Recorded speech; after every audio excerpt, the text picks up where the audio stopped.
পার্কটা মোটামুটি মাঝারি, বেশি বড় না ছোটও না, বেশ সুন্দর। সামনের সাইডটা নিচু, উপরের সাইডটা অনেক উঁচু। চারপাশে হচ্ছে বাংলো হাউস, সিঙ্গাপুরিয়ান যারা তারা বসবাস করে আশেপাশে। মাঝখানে এই ছোট একটা পার্ক।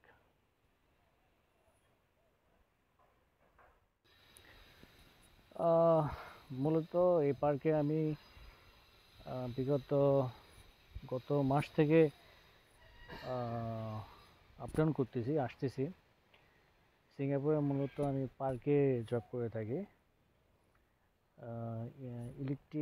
ইলেকট্রিকের কাজগুলো আমি করে থাকি পার্কে। পার্কে যে লাইটগুলো রাতে জ্বলে আর কি, তো সেইগুলো আমরা মেনটেন করি। তো যতটুকু পারবো সিঙ্গাপুরের কিছু ভালো ভালো লোকেশন পার্কগুলো তুলে ধরবো আপনাদের মাঝে। আপনারা অবশ্যই আমার চ্যানেলটা সাবস্ক্রাইব করবেন এবং মতামত জানাবেন।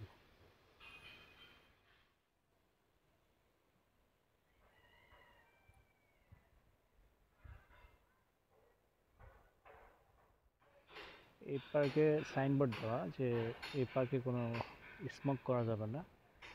যদি স্মোক করা হয় দেখেন ওখানে $2000 ফাইন।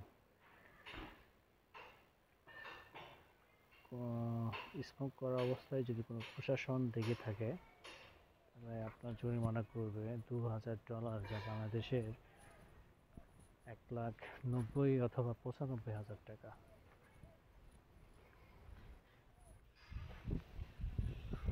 এই পার্কে আরেকটি সাইনবোর্ড দেওয়া। এই সাইনবোর্ড বোঝাইছে যে সিঙ্গাপুরিয়ান যারা তারা মূলত ডগ নিয়ে ঘোরে। তো তার ডগে যে মানে যেখানে সেখানে তারা টয়লেট করে দেয়, সেই টয়লেটটা যেন তারা ঠিক এই ডাস্টবিনে ফেলে দেয়। সাথে এদের একটা প্লাস্টিক ব্যাগ থাকে। যদি কোনো কুকুর যদি টয়লেট করে দেয়, সেই প্লাস্টিক ব্যাগ দিয়ে ওটা তুলে আপনার ডাস্টবিনে ফেলে দিতে হবে। সেটাই বোঝাইছে আর কি।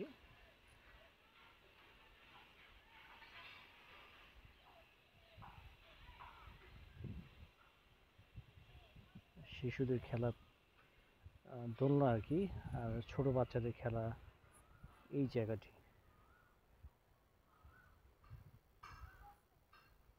এরপরে বিকেল বেলা অনেক মায়েরা অবশ্য বাচ্চাদেরকে নিয়ে এসে খেলাধুলা করার জন্য, দেখতে বেশ ভালোই লাগে।